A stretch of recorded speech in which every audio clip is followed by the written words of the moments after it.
Hello, everyone, and welcome back to Play, Pause, Rewind, the podcast where Niles and I talk about movies or shows that we've watched recently. If you're new here, we ran a little bit of an ad, so there may be a couple new people here. I hope so. Otherwise, that was wasted money. But welcome. If you are new to the show, welcome. Glad to have you. We always run through a couple non-spoilery minutes of whatever we're talking about, and then we dive into spoilers. So if you haven't seen the movie we're talking about, be sure to peace out after non-spoilers. But before we get to any of that, Niles, how have you been the last 2 weeks since our last episode? Been great. Been enjoying the end of spooky season, especially with this movie. You know, we're kind of on the tail end here. Halloween was just the other week and had a blast. I dressed up with this I didn't do the Corinthian like I had originally planned to do. Oh, no, it didn't work out?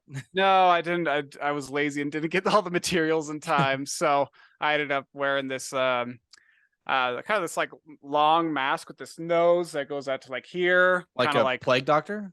Not really. That's kind of what I was hoping it would look like, but It looked more like I went to this party and this guy was like, "Oh, you look like someone from Eyes Wide Shut."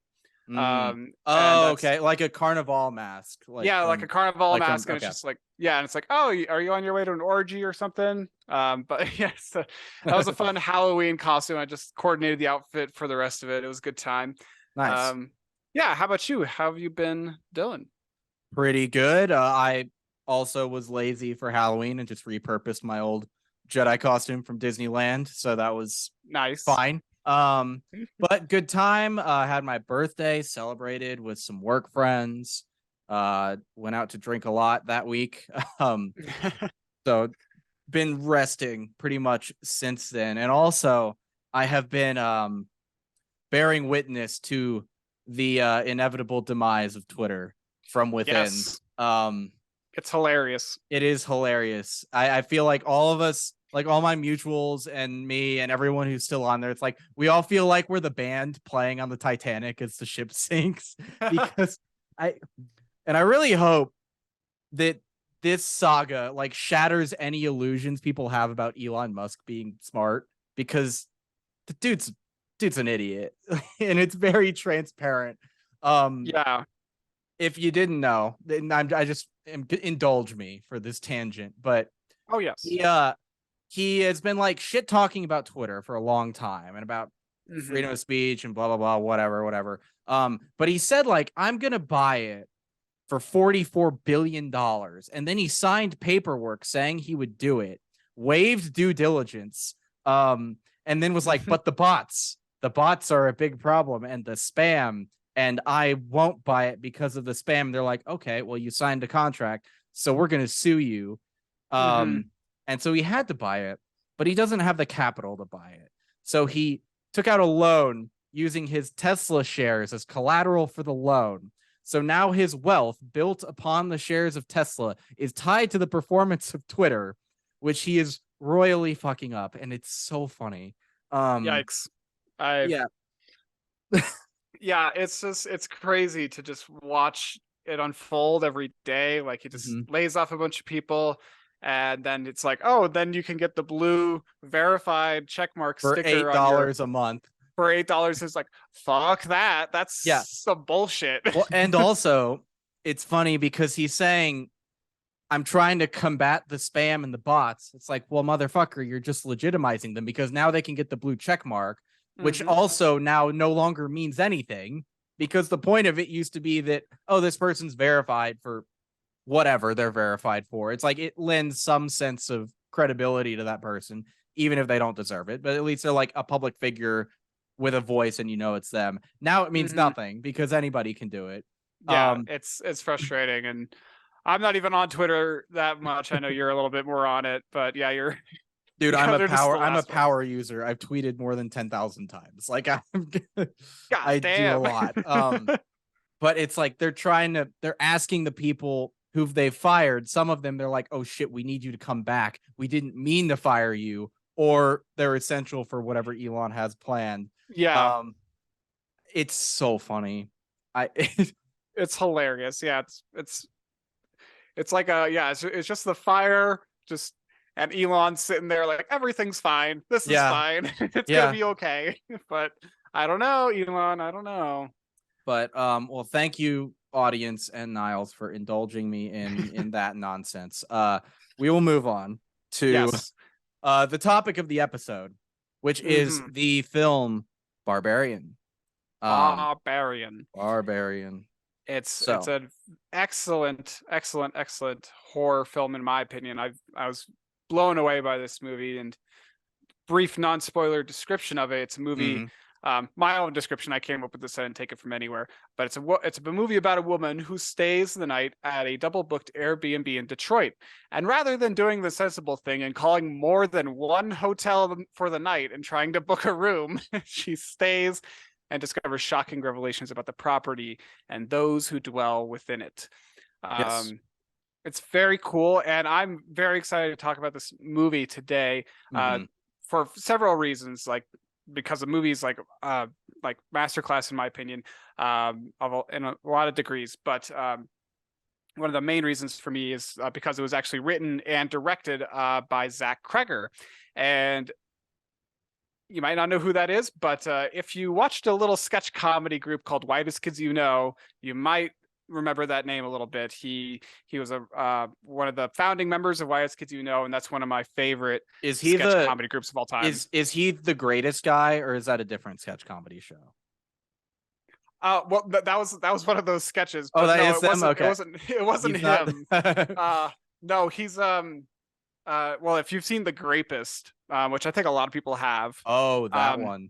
He's not the grapist. He's the guy in the boardroom who is noticing just how problematic the sketch is. Okay, yeah. And everyone else is oblivious to it, but he's the one who's like, "What? Look what she's wearing!" Like, okay, got it. Yeah, he's so funny. Like, it's crazy to me. Like, after I watched this film, I wanted to learn more about it and everything. So I was shocked to see that he was the writer and the director of this film. Yeah.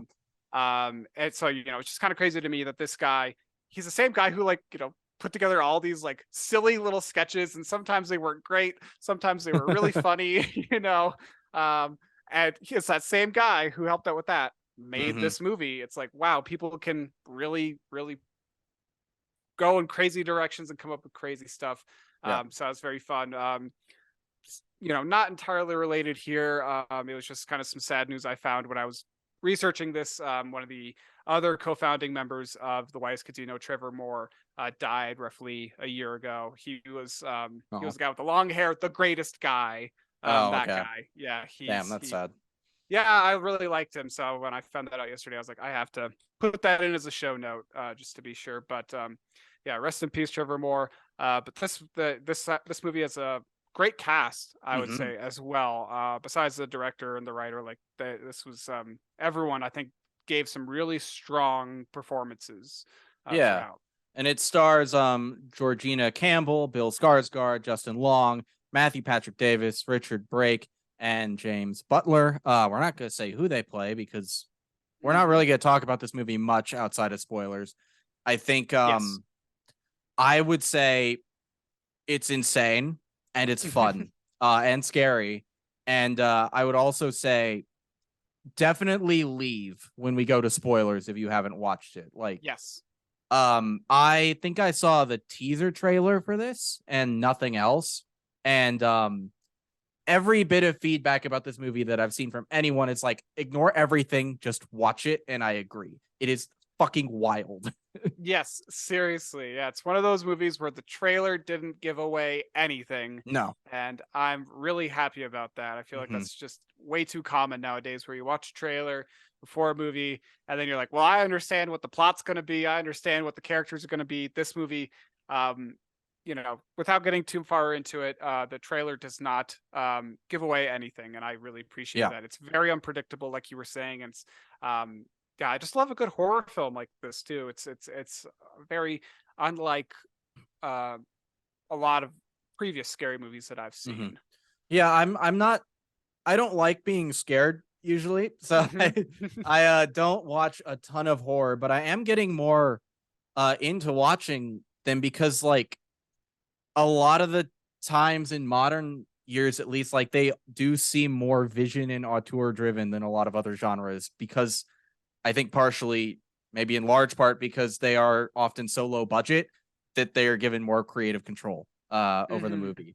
And like you just know that this premise would not be greenlit if the budget were $250 million or something like that. Yes, right? yeah. It would be absurd. But yeah, and it is scary. I think more in the early parts of the movie are when it's scary and unsettling, and then at a certain point the tone shifts. But we'll talk about that later. I don't want to elaborate on that just yet. Yeah, no, it certainly does. Yeah, I really like this movie. And yeah, I'm definitely growing more. Or I guess I just am appreciating horror films a lot more these days as well. Kind of like you. And you know what I liked about this movie too is that it found that appropriate balance where it just gave us enough information. It wasn't like we need to explain every single thing. It was like, just give us enough. And I think it really did a good job of that, of walking that line of not going too much one way, too much the other way, kind of leaving it open to interpretation at some points, which I really liked. But yeah, I definitely screamed at least once or twice at least in the first half of the film, as like the suspense was building and it was going and it was going. But yeah, it was very interesting. Yeah, and building off of what you just said, it leaves things up to interpretation, but it doesn't.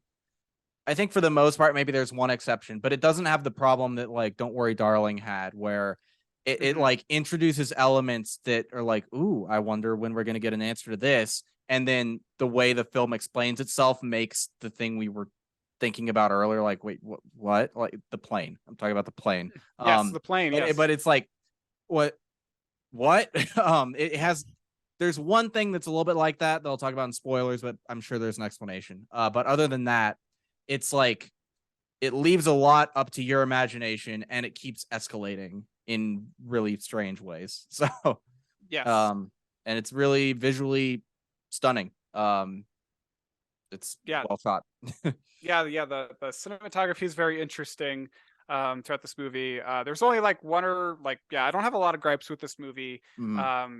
You know, I think there's at least like 1 to 3 times throughout. Like, I think they used practical effects for most. I think it's mostly makeup and stuff. Yeah. Yeah, and it looks great. Like all the makeup and the visuals look really good. I think there was like a few times where they had to use CGI for some shots, and you can kind of tell at those certain points, which we'll talk about later. Like you can just kind of like spot it, and it's like it just kind of takes you out for a second. But I think overall it's really interesting, and there's a lot of great themes running throughout this movie too, that anyone can really find a message and pull it out too. Like but I think one of the most prominent ones is like this topic of toxic masculinity, and it's kind of an appropriate commentary on that, which we will dive into in spoilers here very shortly.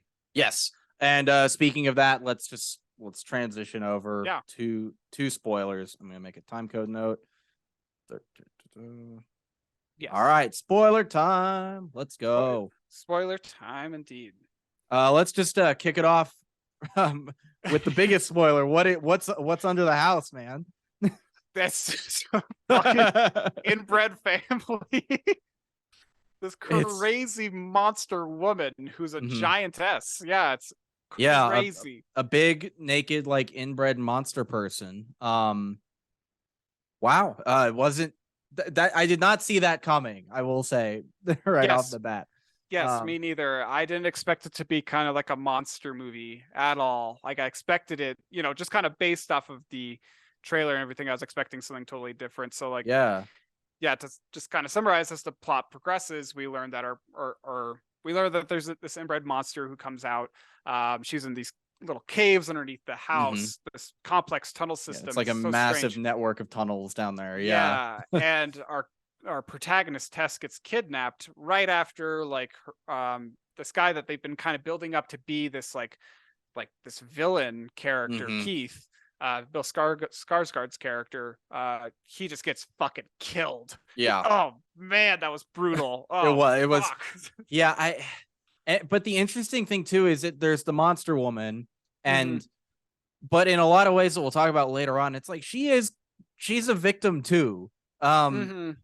She's not evil necessarily. She does bad shit, but it's like it is sad when her fate comes about a little bit. But we'll come back to that closer towards the end because that's at the end of the movie. But cinematography, as we mentioned, is great. The opening shot alone is really stunning and powerful. It's like the house centered, then the camera moves in, and then it goes through the car window. Yes. And the audio transitions to the car interior, and I'm guessing those are two shots stitched together, obviously, because it's kind of an impossible thing. But if it's not, somehow, good job. Set design is also pretty fantastic and does a great job of filling us with dread. Like the house itself is very normal looking, just a normal Airbnb, but then the door opens, we start to feel uncomfortable. Then we go in the basement, and that's already weird. And then we open that, then she finds the door, gets even creepier, finds that fucking room with the camera in the bed. And then there's another door. Oh, it just keeps going and going. The set design escalates. Like it keeps expanding and making itself more disturbing. But it's very interesting. And the misdirection of this movie, right from the get-go, when she pulls up to the house, it's double booked. And, our protagonist, Tess, obviously the the first third of this movie is really kind of her point of view. She's our like kind of center of attention. And, I would feel very uncomfortable as well if I was staying in a double booked Airbnb, that some property management company kind of fucked up, and you don't know what this person's like. They're a complete stranger. And even though she gets to know him a little bit, she's still like very much on her toes. Yeah. It's a rough neighborhood. It's really late at night, and he's just got all these kind of red flags. Like he's just like, I mean, he's not like the worst dude. He's not like pushing sex on her or anything like that. But there's definitely like he's hoping to get to that point with her. Like he's like kind of like lingers, and he's like, well, okay, good night, I'm gonna go to my couch now, are you sure? Like not saying it out loud, but it's like, and apparently Kreger, is that his name? Yes, Kreger, apparently like an early idea for the film was he wanted to explore how women are kind of expected to sort of weather through all these red flags from men and still like maintain a smile and a friendly attitude and stuff like that. And we see a lot of that early on. And Keith is so interesting, in that section with him is so interesting because he does seem like he's mostly a pretty decent person at the end of the day. Like they end up relating to each other a lot and having a good time. And the next day, like she's looking at his picture on her phone and like seems excited to see him again. But you do also get that series of like really weird behaviors. He keeps trying to get her to have a drink with him. And it's just like he's just going a little too hard. And like you said, he lingers in the bedroom. Like he's clearly hoping to keep going. But he doesn't force anything either. Like he does leave and pieces out, and gets fucking owned at the end of the day. Yeah, and it's they continue to build it, because she's like, there's some scary shit in the basement. Let's just leave. Let's not go down there. And for all the good that he was too, like we can kind of touch on this later too, but he second guesses her. He's like, he's not saying she's hysterical or anything like that, but like for all the good that like he's kind of like putting off, he still is like, I don't entirely believe you about this, and I'm gonna go downstairs and check this out. And that just kind of continues to build the tension, because she's like, Keith, come back up here right now, and she has to go find him, and that's like why she goes back into the house and all this other stuff. Well, and also for me, at least, I don't know if you feel the same way, but like at that point in the movie, I had started trusting this character a little bit more. And then when he doubts her and goes into the basement, now I'm becoming suspicious of him again, because like, oh, maybe he lulled her into a false sense of security and is now luring her into the basement. Nope, not at all. But it feels that way because like he stops responding, which I don't know, if someone you care even a little bit about stops responding when they go into a dark tunnel, that prompts you to probably go down there too. And it seemed like a manipulation tactic for a little while. Yeah, but there was a few. misdirection. One of the movie's many instances of that, which is always great. Yes, yeah, it was very interesting, and yeah, very multiple times throughout the first half too. We were both like, I was watching this with my girlfriend, and we were both like, "Don't go down there," or like, Mhm. it's we just kept saying to each other, like, if he planned all this, if Keith planned every single thing that's leading up to this, Mhm. that's like psychotic, like a Yeah. Oh yeah. next level sociopathic. Mhm. So it's like, I'm glad that the misdirection went the other way, and we got, instead of just kind of this weird toxic masculinity character, we get Right. this more complex story with this giantess living in Yeah. the basement. And don't worry though, there's no shortage of toxic masculine characters in this Yes. movie, which we'll talk about in a Yes. bit. But I actually want to plug in my like confused issue Yeah. maybe with the movie here, and we can think about it as we talk, and maybe it'll come up. But like we mentioned, the Airbnb is double booked. The Mhm. Airbnb agency doesn't seem to have any record of this booking, either booking. So who booked it? Like what's the deal there? I never Oh, yeah. and maybe it doesn't really matter for the sake of the story. It's just a setup for why they're there, but I don't think we ever get any sort of inclination of why this happened, or Yeah. how it happened. Not a big deal though. It's like a very minor thing. It doesn't matter to the themes or plot of the movie at all. It's just a little thought. Um, Yeah. No, but, that is a good thought. mm, When I was I don't know if you've watched the X-Files too much, Dylan. I'm not. Yeah, and I don't know if our viewers have either. I haven't seen much of the X-Files. I've only seen a few episodes. My girlfriend is far more into it than I ever was.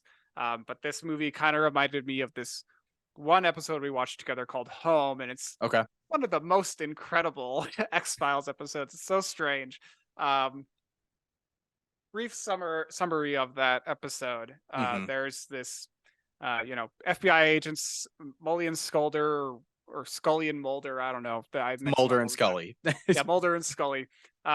They have to go to this house that's in the south of the United States. Hmm. And there's this family called the Peacocks that they have to kind of like check up on, and this family has lived in the same house since the American Civil War, and the people who live in that house, they call it the War of Northern Aggression.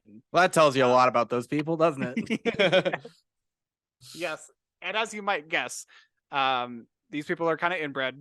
When they get to the house, it's all run down. There's no running water or power. But the family is like super inbred to this point where like the men, the kind of the grown up boys, I guess, they don't react to bullets when they get shot. They kind of have this like weird genetic insensitivity to them. Like they still die, they're not invincible, but it's like they get shot and they're like, like Oh, they're whatever. like that Bond villain who has a bullet in his brain, so he can't feel pain. Oh yeah, basically, yeah, basically the same thing. But these guys got the horrible disfigurements too from the inbreeding. Hmm. Anyway, the matriarch of the Peacocks is actually this weird kind of amputee lady who's hidden away in the house, like under the floorboards and stuff. Okay. And like it's just that this movie just kind of made me think of that situation in the X-Files of like Hmm. this woman under the floorboards, like, no, like my family, like just screaming about them, and they're all inbred, and I don't know, that just kind of came up. It's not the same story, obviously, just I noticed those small similar tones or themes there. Okay, I get that. Yeah. I just had to bring that up very briefly. Yeah. One thing on the um style of the movie that I want to Mhm. mention, we get a flashback to the 80s at one point. We see our perpetrator of the inbreeding we're speaking of as he goes to the Yes. grocery store to get supplies for a birth. And the movie changes aspect ratios, which I really liked, and it was fun to see this environment we've spent time in a different era when it was like thriving. One thing I Yes. wish from that era, that part of the film, I wish it had a little bit more film grain or like film, defects Mhm. going on, or if they'd actually done it on film. It just looked too clean and modern when the rest of the aesthetic was so like well done to show us the different era. Another tiny thing. These are not important nitpicks, but it just felt too clean and digital for what that part was. So yeah, that's fair enough. But I get that. But the movie overall, it does a great job of like keeping information from us and playing into the splendid misdirection that we mentioned earlier. Like when the movie starts, it's night and it's raining, and we hear that it's not a very good neighborhood. We do not see how bad of a neighborhood it is until much later in the movie, and it's like, oh my god, they are alone. The neighborhood is gone basically, and they are the only house there, which makes the seemingly like normal Airbnb house seem a lot fucking creepier when it's like this picturesque little cottage in the middle of complete ruins. And the movie changes point of view characters for a while, which keeps us in the dark about our main character's fate for probably 25 minutes, maybe. Yeah, at least that. Yeah, like it's a decent amount of time to just be sitting on that, you know. Yeah, and I remember when I was reading a lot on this movie and reading up on how it got made. So like Zach wrote this film, Kreger, the director, he wrote it, and it kind of like he pitched it around to a lot of different like studios and everything for at least like 2 years. Oh wow. And no one wanted to take it because everyone kind of had the same notes. They're like, you can't like change the tone of the movie halfway through and change to a completely different character and focus on them and like leave your main character behind. Like they're like, you can't do that. You can't introduce a second main character halfway through the movie. It's like, you don't do that in a horror. But I think it works really well here. Like I think the tonal shift halfway through, like after Keith is killed and Tess is taken by the mother, the movie jumps across the country to introduce AJ out in California, played by Justin Long, which Apple's Justin Long. I love Justin Long. He's so weird these days. He's just so bizarre. If you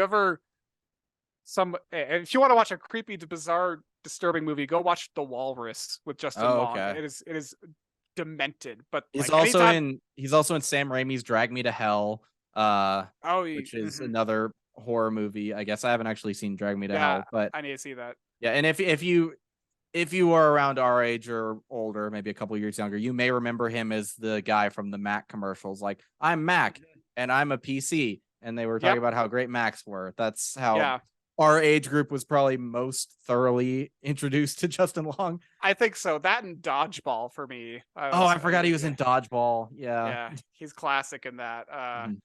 But yeah, he's out in California, and the story loops him in. He's actually like the owner of the house in Detroit where Tess has been abducted, and it kind of pulls him into the story. But it is interesting to introduce like a second protagonist like this. And I mean, I think Tess is still our main character. Absolutely. We want to see her survive throughout the end. But AJ is a very interesting contrast between our initial protagonist and then this new person introduced. Like when we were kind of talking about it a little bit earlier, Tess, when she first comes to the property, it's late at night, so she's very apprehensive. She notices all those red flags. She wants to leave immediately when she finds the hidden room in the basement. And AJ approaches it very differently in more of a comedic way. And he's trying to measure the property's total size. Like because he's trying to sell it. But he's trying to get some money out of And it. there's some landlord ass shit in this movie for sure. Yes.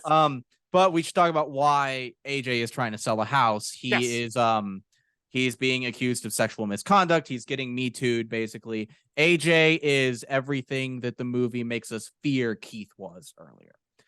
Keith seems like at the end of the day, he's a mostly good guy, maybe doesn't really take a hint super well, and isn't like his red flags were probably more him just being like awkward and trying to be overly accommodating to the point where it makes people uncomfortable. AJ is a sexual like predator who uses his power to get what he wants sexually. And the movie for a while is like, maybe he did it, maybe he didn't, and then it's like, oh no, he did it, and he's a piece of shit. Like, it was a little ambiguous there for a little bit, but it was like, oh yes, he basically forces woman to agree to have sex with him. And it's very appropriate for the time, with Me Too.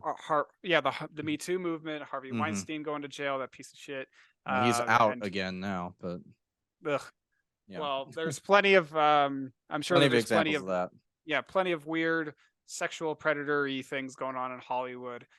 So yeah, he's an interesting character to introduce to the film, Mm-hmm. because he lost all of his money after being accused of rape by a co-star, and he's a very different character than Tess.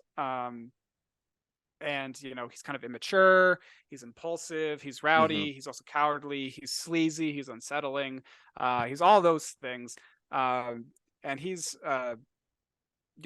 just downright disgusting. Yeah, No he one sucks. likes him. Yeah.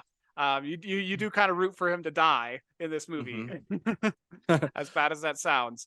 Yeah, but he adds a complicating factor to the narrative, and yeah, he just kind of like, because at first you're like, what the hell's going on? Why are we following this guy in California? Yeah. And the way he's introduced, we cut from like Tess getting captured or whatever's happening to her to like sunny California, and Justin Long is like singing in his convertible going down Highway 1, and it's like, it feels like we are watching the first act of a different horror movie, which is very interesting. And I don't know if I've seen that before necessarily. Except in movies that like those types of movies where it's like we're seeing the same event from different perspectives and it cuts back each time. It's like we're seeing that, but this is unexpected. What a turn. And I knew he was in this going into it, but I didn't know how he fit in. So really, I had no idea that he was in this. This was such Twitter. a nice surprise. Yeah. Of course, Twitter spoiling everything.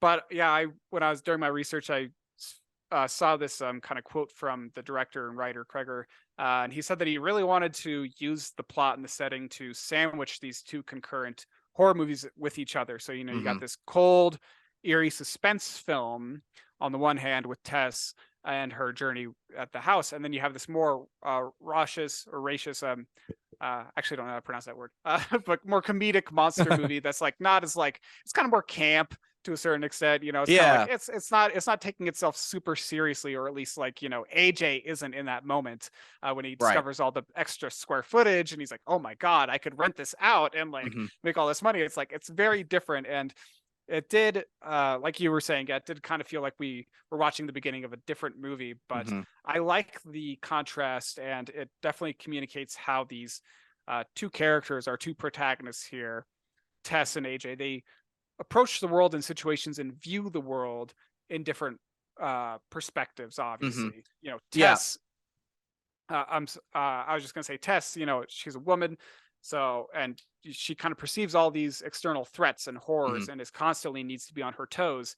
AJ, who's this dude, he doesn't necessarily register all these red flags when he's exploring the because property. he doesn't have to. Yeah, because he's a man. He's like, I don't need to worry about this shit. Yeah, us guys don't have to walk home with a car key between our fingers. A lot of girls feel a need to do that. So that adds into the commentary of toxic masculinity and just patriarchy overall, I think. Yes. But it is. Then I mentioned earlier how like it's very scary in the beginning, but the last portions of the movie are much less so, and I think that is due to the shift in tone. We follow a much goofier, although abusive character for a lot of this chunk of the movie, and it is like, you're right, it is a different tone of horror movie because a lot of horror movies are pretty fucking funny too, and it's like, it's objectively hilarious. He sees the creepy like murder birthing room thing with a camera in it, and then the next shot he's Googling if he can market his extra square footage on the house. Yeah. And then he bumps into the even creepier door that goes down to the dungeon, and he's like, and he just starts measuring. It's like, that's really funny. Yeah, it's strange, and it's like, yes, I am into that shift. Yeah, it's like a horror, like a standard horror movie. I feel like we'll have like maybe like one, maybe three comedic punches to just lighten the tension really quick. Right. But it's never going to be like a big part of the movie. It's going to be just very light, quick, one moment thing. Right. Or you'll have like a comedic relief character who's around. Yep. Stuff like that. And it just I don't know. It just works. Like it feels like it maybe shouldn't work because we have two very different tonal elements of horror going on, but the way the shift is so jarring and then kind of comes together organically at the end, like it really does work. And because we do shift POV back to Tess once the two of them meet up in the dungeon of the inbred lady who just wants to be a mother and breastfeed, which is honestly an interesting motivation for our villain, I guess. She's not really the villain. She's just a monster. Frank is the villain, the guy yes, in the room, which is actually, I thought that was an interesting encounter between AJ and Frank coming in, considering AJ's history and Frank's history, we don't know and this is what we were talking about earlier too, about how so much stuff is left up to interpretation. We know basically what Frank did, he was raping, beating, and killing various women in this room, and then doing the same to their daughters, I guess. Yep, time and again, just doing the same thing. But like we don't get to see the videos of that. I'm glad that we don't, because I don't need to know exactly. Don't have to see the videos of that. Yes, we don't need to see any of that stuff. But there's like, it does kind of leave some room for interpretation with like, what are those cages for and all this other extra stuff. But like, AJ, it is kind of this interesting moment between the two of them, because AJ was kind of, even given his background with like, this kind of sexual predatory ways, he still kind of had some redeeming qualities to a certain extent. And I don't want to give him too much, good on his side. But he did kind of want to help Frank initially. He was like, I'm going to get you out of here. Like, you need some water, I'll get you some water, and everything like that. But then as he discovers the tapes and watches them, he's very disgusted by the discovery, even though he himself is a rapist too. And I mean, it's very different because, I think Frank is at the end of this long path of like this decades of rape and abuse and sexual violence. It's just horrible. While AJ is kind of beginning down that path. Yeah. Well, I think AJ probably feels so disgusted by Frank because I mean, people say this a lot, but it's like people get mad when you show them a mirror, right? Like AJ does not see himself as a rapist or an abuser or anything. He sees it all as a misunderstanding that can be cleared up with a phone call, which he makes when he's really drunk. And he's stupid for that, but it's like, I think confronted with the horror of what Frank has done, he does seem to have a very brief moment where he's like, I'm a bad person, or maybe I'm a good person who did a really bad thing. But I don't think as a character, for the most part, he doesn't really have any self-awareness. Like, he's not capable of seeing his own flaws. And then at the end of the day, he's just like, I got to get out of here, and I will throw you off a water tower so that I can get out of here. So like he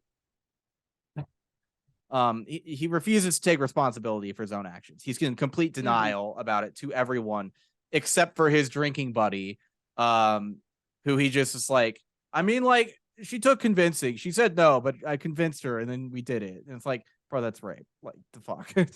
It's bro, he's gonna go tell everyone now. Like, why did you say like, like that's what I would do. That's $1 billion. You get so much money for that. I feel like. But, I had a feeling that his buddy was on the same page as him on that regard, though. I don't think his maybe buddy you're would right. Push back, But yeah, he's like, AJ is unable to consider the consequences of his actions. He's always so self-obsessed.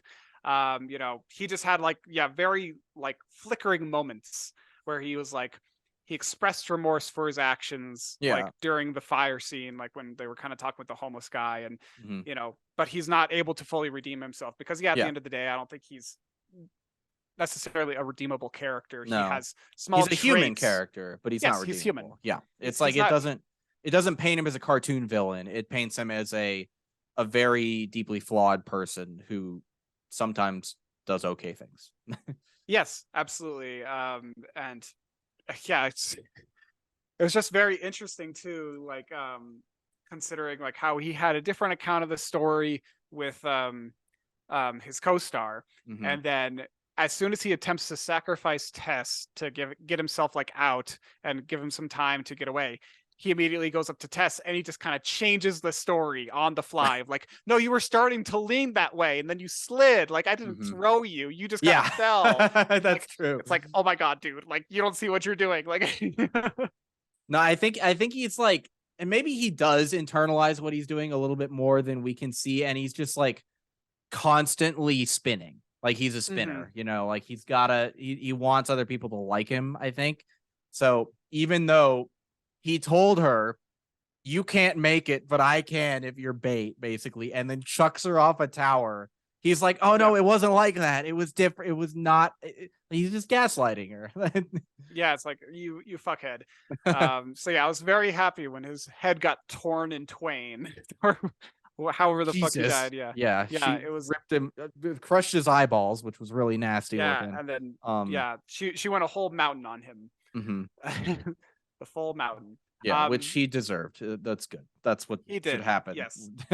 Uh, one fun fact I found when I was researching this, so that Hollywood Reporter expose on hmm him, it was in the movie. It said that it was written by Kim Masters, hmm who is actually a real life reporter at the trade publication of the Hollywood Reporter, and has become known for breaking stories about men in the film and TV industry who have been accused of sexual assault. So Oh, she is actually a real reporter, and I thought that was just really cool that they just put that in the film. that is cool. Let's talk about our protagonist a little bit.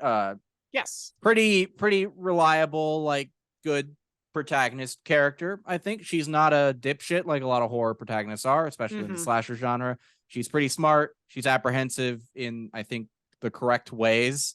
Um, and the narrative, like she makes bad choices throughout the narrative, but the narrative Yes.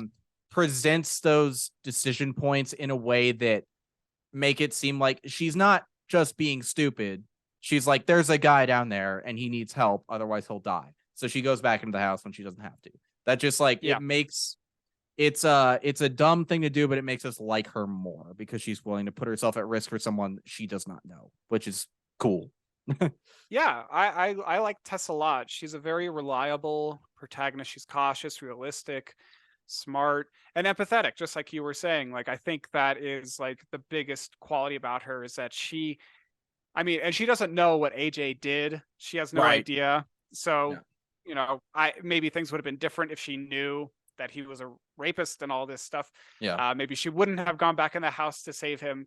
But at the end of the day, she was always just like, no, we got to go back. I got to go back in there. I got to do hmm something about this. Like, I was just like, we need to do something about this. Like, she's very empathetic. She has this strong moral direction in the film. Yep. And I really appreciated that. She makes for a good, strong protagonist, and she's very relatable too, hmm I would say. Like when she opens, like the movie really takes its time when she's discovering all this, like the secret entries and all this stuff, like which is fantastic. I love that pacing to begin with. But like when she discovers that secret door with the thread and she Yeah. pulls it open, her reaction where she's just like, nope. Like it's just so hilarious. And just like, yep, that's exactly what I would do too. I would say, yep, I'm gonna close that door and turn around. Like I don't need to Exactly. go down Yeah. there. But the way she like approaches all of these environments is it shows she's really smart and resourceful. Like she doesn't have her phone, so she can't light the hallway. What does she do? She sees the light hanging from the thing. She sees a Yes. mirror. She leans the mirror against it. Like that's really clever. And then she goes down and sees the murder thing and sees the other door and it's like, no. Yeah, it was very interesting Yeah. for her. And like even though she made flawed decisions along the way, entering the house with a stranger, I think she still made plenty of good decisions too. Yeah. And she was very smart. She picked up on things where she's like, the mother, she just wants us to be her baby. Like we just need to kind of play along and she won't kill us. Yeah, she And has like intuition. yeah, she's very intuitive. So I really like that. And even like when she called the police for help, which I thought was a really interesting scene too. They just kind of quickly assumed she was a homeless junkie or a crackhead or something like that, and they're just like, we can't really help you. But even though she just escaped, it was just Yeah. like she needed to. She And needed to do something. they just leave her on the street. Like and they're cops, and she's not white. I'm sure that doesn't help her case at all in their eyes. The film doesn't comment on that part specifically as much, but it's there, inherent in the casting of the movie. Obviously, that's going to come up in your mind. But yeah, she's great, and the performance is great too. Like, I believed every moment. So yeah. I agree. Yeah, there was a moment like we didn't put too many show notes in here about the socioeconomic stuff in there too, because I think in this movie there is some ripe commentary about you know, capitalism and you know, they're in certain Detroit. things like that. Yes, they're in Detroit, which, you know, for many years was a bustling like industrial city that wouldn't stop growing, and then the auto industry left and everything changed. You know, the city changed drastically, and then, you know, we get that flashback to before that time. There's people who are starting to move out of Frank's neighborhood, but he's like, I ain't got no plans of moving or leaving anytime soon. And then you move forward 50 years, and that house is the only one in the neighborhood that still looks okay. All the other houses are run down or burned down, like they just look like shit. It's a really poor neighborhood. So I thought that was kind of interesting. Like, it wasn't a very big theme in the movie, but I thought that was that was interesting how they were able to kind of put that in a little bit. And if there was one thing that I think that they could have expanded a little bit further on, it would have been that area maybe. Yeah, I think it would have thematically changed what the movie was about a little bit if they did that. But you're right, and it does. I mean, it is part of capitalism. Obviously, the auto manufacturers left because they didn't want to pay American workers American wages. So boom, overseas it goes, which is obviously shitty. But yeah, and Detroit did get completely ruined by that happening. But yeah, and it's like not even a neighborhood anymore, really. Like, the only guy who seems to live in the area is that homeless guy, which his character is very interesting too, because the way he's introduced is very in line with the type of horror movie we're watching at the beginning. Like, a hooded guy is just charging at her randomly and screaming, and she gets inside to get away from him, but it turns out, oh no, he was trying to save her because he knows about what's going on.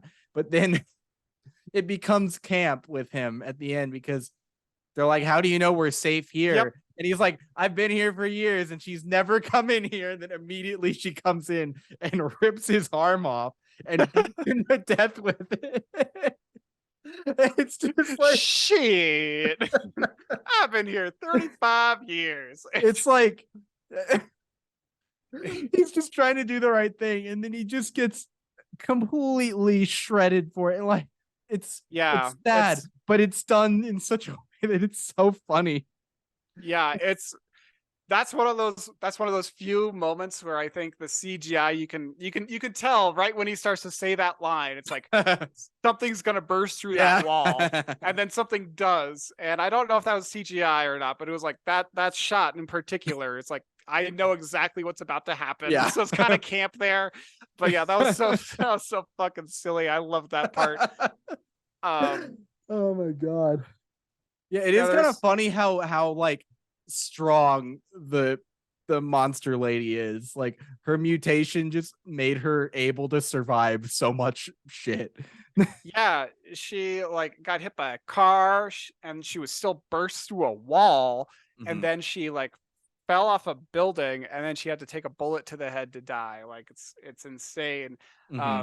And yeah, speaking of the poor CGI moments, I think that was kind of like one of those moments where it's like, oh, the special effects don't look great. When she is at the end of the movie, when she is jumping off to save her baby Tess, you know, and break her fall, which doesn't make sense by, you know, physics standards of like how quickly the, you know, mass times acceleration, all that You're stuff. correct. It doesn't add up. But that like when she jumps off the building, I thought that was kind of a poor CGI moment. It's not but the that's best, okay. but yeah. Yeah. And you're right. It's like the physics of her saving Tess do not work. Who cares? It doesn't matter. I'm sure there'll be like a million YouTube videos by weirdos going like, horror movie goes woke, save woman. Yes, exactly that title. Because those are things that certain types of people make on the internet, and that's what they choose to do with their lives. Not us though. We're better than them. Yes, we are. For the But most part. yeah, but it's like this in most movies. If you are hyper focused on like the physics of what's going on or the like logical intricacies of the plot that led you to this moment, it's like maybe take a step back because you're probably focusing on the wrong thing. Yeah, maybe just a little bit.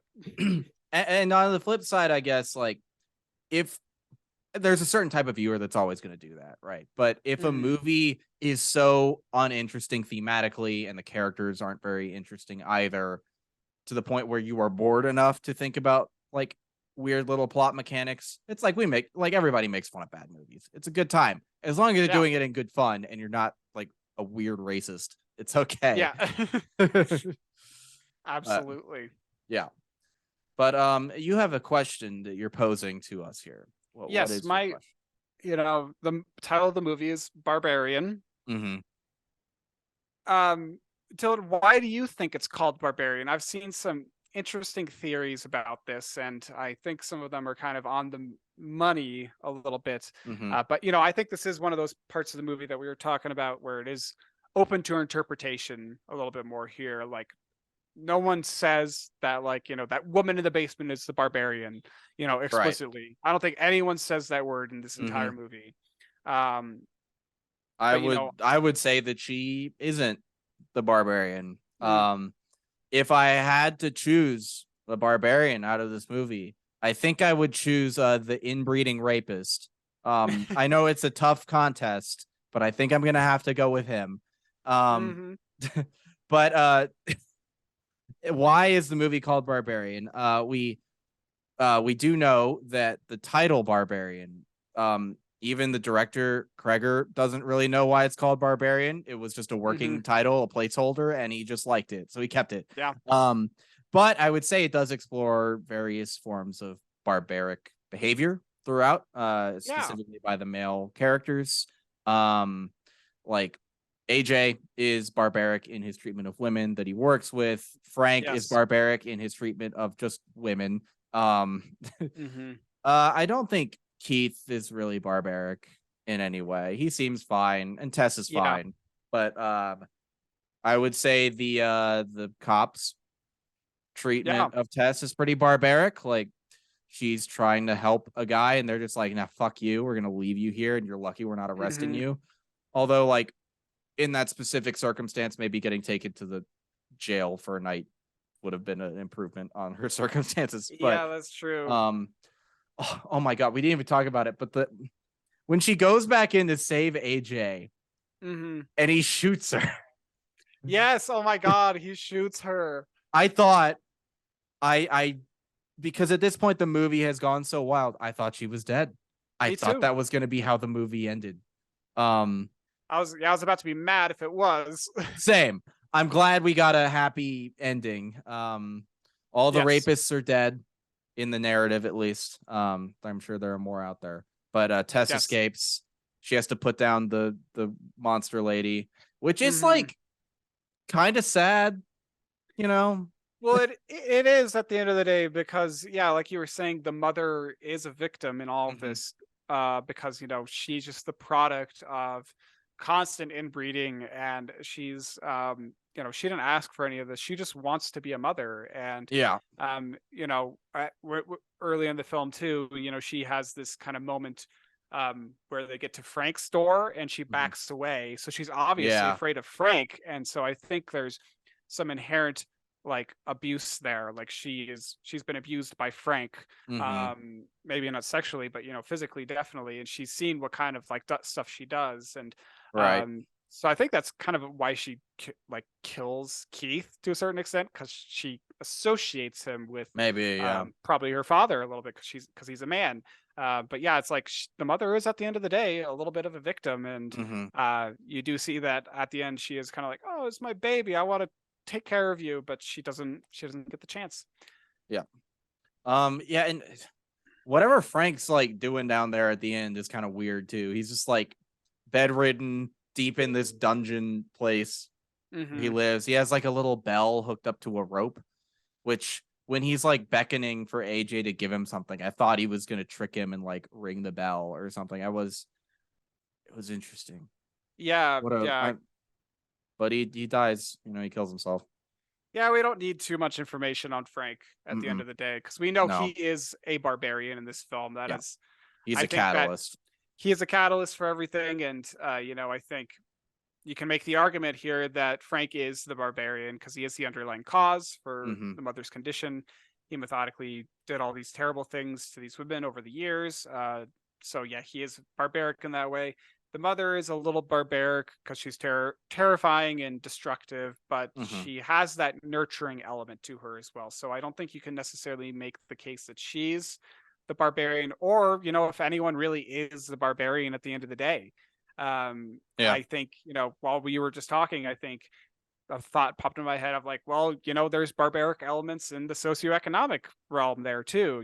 This Mm-hmm. neighborhood used to be thriving That's true. and going crazy, and Detroit was going great. And then, fast forward 50 years and it's not. It's run down, it's dilapidated. And even like when people are like, oh, I'm staying in that neighborhood over there, they're like, oh, don't stay there. That's a dangerous part of Oh town, yeah. The reaction from the lady, the director she's interviewing with, it's like you shouldn't be there. Like it really Yeah. um it's yeah, it really So sets the like, stage for how dangerous that area is, which yeah, is good. But yeah, I think you're right that on a societal level it is barbaric that would happen to communities. yeah, Um there's definitely an so element of that. so do you have any more thoughts on why it's called Barbarian, or are we just I don't think Yeah. we're wrong to read into any of this, but it is funny that we're reading into all of this when the director's like, I don't know why it's called this. It just is. Well, and that's what I like about these kinds of films. There's so much interpretation, and I just love that kind of stuff. And I did see one other theory that I liked a lot as well. And it does have to do with this house and where it's at. It's on Mm-hmm. this fictional rundown road in Detroit, 476 Barbary Mm-hmm. Street. So there is maybe that subtle commentary there of the economic and cultural abandonment of Detroit. Yep. But they are literally on Barbary Street. Barbarian. He says that it was unintentional, apparently, the director. So I don't know where that came from. But it's also kind of like these longtime residents in this house. They lived outside of civilized society, or even underneath it. Yeah. Which could be fitting for the title. Also, fun fact: the year 476 was when the barbarians invaded Rome. What?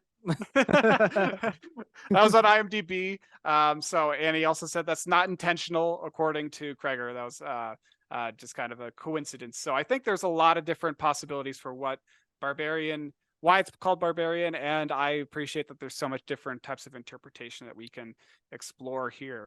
Yes, I agree. Yeah, and if anyone has any thoughts, any listeners, why you think it's Barbarian, we'd love to hear it. Yes, Tweet we at us or would. whatever. Um, but yeah, that's Barbarian. I think both of us would strongly recommend it. Yeah. I think it's still in theaters. It's also on HBO Max. So check it out if you've got the opportunity to Yes. utilize either of those, theaters or HBO Max. Yeah. It's got a strong heroine, female protagonist, maternal themes, touches Mm-hmm. on very contemporary themes as well.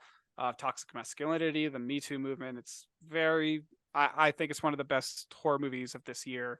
And that I've seen in a while It's too. great. I really like it. Yeah. It's great. I had a lot of fun with it.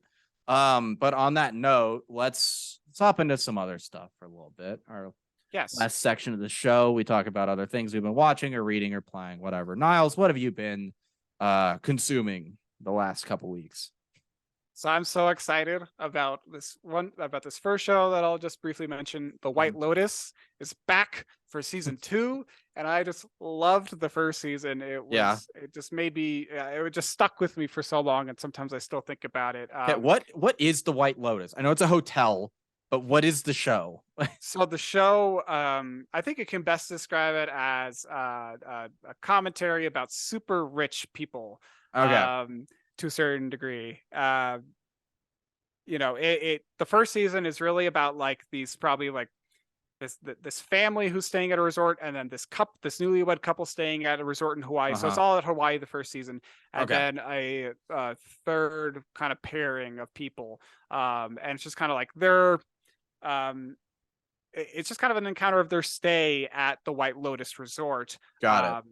And but at the start of the show, we learned that there's like they're loading a dead body onto a plane. So you kind of got that in the back of your mind the whole time. Like, someone dies at this resort. Who's going to die? Who's it going to be? And, all that kind of stuff. And, you find out about the body and then you flash back to the people who might be the body. That's how it goes. Yeah. Yeah. So like it starts off like it's the end of their trip, and they're bringing the body back to the mainland of the United States. And then it comes back like a week earlier. Like, so then you get to see the entire week-long stay of these like people, and kind of like their interactions. So like all the characters are very nuanced. They're full of depth and complexity. And it just gets so weird. And like one of the things that's the best part of the first season, I'll say, is it's Pete from The Office, from the 9th season, and he plays this total arrogant, entitled piece of shit rich kid who just got married, and he just will not let it go. Like this little tiff that he has with the hotel manager the whole time, and it just like dominates the season. It's just so funny. So the second season just started. I think 2 episodes are out. I haven't seen the second one, but it takes place in Sicily this time. Okay. So, and it kind of started off the same way. In the first episode, you get this you see that there's a dead body or right, a few, and now we're getting the story of like what happened during this week stay. It's very interesting. I would definitely recommend The White Lotus. I'm happy it's back. I also watched Tales of the Jedi on Disney Plus, which was fantastic. I really appreciated getting these stories of Ahsoka and Count Dooku just to round out their characters a little bit more. Yeah, which is very cool. I also we both watched that, so let's do a little like micro review, I guess. Yeah. What'd you think of it? I thought it was good. It took Count Dooku from a character that I have zero interest in to one who's like, all right, he's kind of interesting. Still, I still think Count Dooku is ultimately a pointless character. Who I'm gonna make a video about the prequel, so I'm not gonna say what I would do with him instead. But I think he's actually a problem for those movies. But I did enjoy the one Ahsoka episode with her like training. Yeah, that was cool. I was like, what is this? Why are they doing this? Oh, I was like, oh, okay, I get it at the end. I like it. It's cool now. But I liked it. It's good. But like watching it right before an episode of Andor, I'm like, this is an appetizer for the meal, Like, yeah, we all know what we're here for. Yeah, like because Andor is just, we're both continuing to watch that, and I'm sure you watched last week's episode already. I'm a little bit behind. Oh, okay, you're a little bit behind. Oh my god, it's so good. Yeah, I've seen small little screenshots, so I'm trying not to spoil it for myself. But yeah, I was just blown away by Andor too. I need to catch up. I think it's really fantastic. But how far are you? In a vague. So I think the last one that I saw was they just completed the heist. Oh, okay. Yeah, so you are pretty far behind now. I need to catch up. You have a whole little arc to catch up on. Sweet. I'm here for it. But yeah, the Tales of the Jedi, I like when they go back to the style of animation, this Clone Wars animation, because I think it's just so pretty, and it's far better than Rebels and Resistance ever have been. They have less the animation. Yeah. I liked Rebels art style a lot as well. It was based on Ralph McQuarrie's concept art for the original movies, but the Clone Wars' art style and the budget and technology they've had for it, it's like, watch season 1 Clone Wars and then watch the last season Clone Wars or the Tales from the Jedi. Yep. It's like how well they developed it without losing any of the style is really great. Yes. But I did enjoy getting some backstory for Count Dooku and seeing like what he's all about. Yeah. I hope that they continue with Tales of the Jedi, bring us a little bit more, like even outside of Ahsoka and Dooku, like give us, another Qui-Gon story or something, or I don't know, give us something more to round out these characters who have been like so in the background and flat these many Mm-hmm. years. Yeah. But yeah, one other thing that I just started recently is The Man in the High Castle, the book, not the TV show. I started Oh, reading the okay. book. So I'm a little bit into that, and it's very, very cool. Once I finish the book, I imagine I'll watch the show. Mm-hmm. Um, so yeah, Is more it to just come with one that. book or is there a series? Yeah, it's just one book. If I remember right, I think Philip K. Dick, who's one of my favorite authors of all time, I think he's amazing Mm-hmm. with his like sci-fi fantasy stuff. Um, I think he only had time to write the one book before he passed away. So I don't Okay. think he fully finished it. So I think the show, if I'm understanding it correctly, aims to finish it, Got it. hopefully. But Okay. Interesting. again, I just started it. I'm not entirely adept with it just yet, so I'm sure I'll have more to say on that in the future. But Dylan, what have you been watching, reading, and doing? Yeah, so I mentioned Tales from the Jedi. I have also been watching season 2 of HBO's Avenue 5, which has Hmm. come back. It's that show with Hugh Laurie, most famous for playing Dr. House, Oh yes, yeah. on the space cruise ship thing. Um it's I think it's hilarious. It's like a comedy of ever escalating errors. It's like everything it is like Murphy's Law into a space comedy. Like everything that could Very possibly go cool. wrong on this ship goes wrong. And I'm gonna spoil like the initial thing of it. Like they the show the premise of the show, if you don't know, is there's just like a space cruise liner, and Mhm. there's a glitch in the programming for whatever reason. And for about a few seconds, like the artificial gravity shifts from the floor to the right side of the ship. So everybody slams into the right wall, which causes a bunch of injuries, but also knocks them off course and takes their like 8-week cruise into a 3-year journey. Oh damn! Right. And in the crash, like one of the actual captain of the ship dies. And so it's Mm. left to Hugh Laurie to be the captain, but he's just like an actor. Yeah. He's like, I have no idea what I'm doing. Yeah. And it just gets more insane from there. And that's back. It has Hugh Laurie, Josh Gad, and a bunch of other people. Um Cool. Yeah, I need to check that. I when that initially came out, I did want to watch that, and it just mhm. I just didn't. So I need to it's watch that. That's it's deeply stupid and I love it. I'm what I shocked love that it came those. back for another season. I hope it continues. Uh Something that isn't coming back for another season though actually is Westworld. That happened this week. The show got canceled. Oh Um yeah. yeah, I'm actually kind of fine with that because I finished season 4 and was like, this is a good ending. I know they want to do another season, but they shouldn't. So Hmm. sad they didn't get to finish their vision, but I'm also happy because I think it ended where it should. But Yeah. I have also started reading, speaking of Star Wars stuff, another High Republic book, the second novel of their like main line of that. That takes place, I think, 200 something years before the prequels when the Jedi are like at their best or whatever. Hmm. It's good. I'm still like, I think it has too many viewpoint characters to properly connect with any one of them, and I had this problem with the first book too. Yeah. Um, and it's like it's hard reading about Star Wars characters without having a visual because everybody's names are so fucking weird in Star Wars that I get people Yes. confused. But I think I talked about this when I read the first book, but just knowing about like how fucked up the Jedi are, especially in the prequels, like all of like them being actually good and pure, like feels off. Like I don't trust Mm. them still, even though Yeah. they've given me no indication that they're like that it's a false front or something. Which is a very I don't think that's how I'm supposed to be consuming these stories, but it's just Yeah. in my mind at all times. I But get that. it's fun. It's nice because it's about the Jedi, but they're not fighting Sith. They're fighting a totally different organization, which is interesting. Hmm. It's cool Yeah. stuff. But the other thing I've watched was I watched YouTuber Jenny Nicholson's 4-hour video essay about the Evermore theme park in Utah, and it was delightful.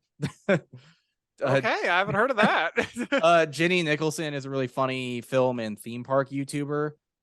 She makes really like elaborately in-depth videos about like they're just deep dive topics. She hasn't made a video in about a year, but this theme park Evermore It was like one guy's like dream to make it. It's a small independent theme park, and it's supposed to be like a fantasy village with an ongoing narrative and characters that you can interact with, and they'll remember you.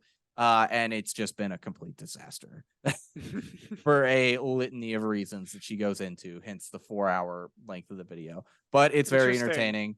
But yeah, that's it for me. And Very cool. in a change of pace from the last few months, we actually know what our next episodes are going to be. So we're going to tell you so you can prepare. Next episode, 2 weeks from now, will be Black Panther Wakanda Forever. And then after that, we're going to do Andor, because that'll end about the same time as our Black Panther episode comes out. We really synced everything up super intelligently. We figured it out. Yeah.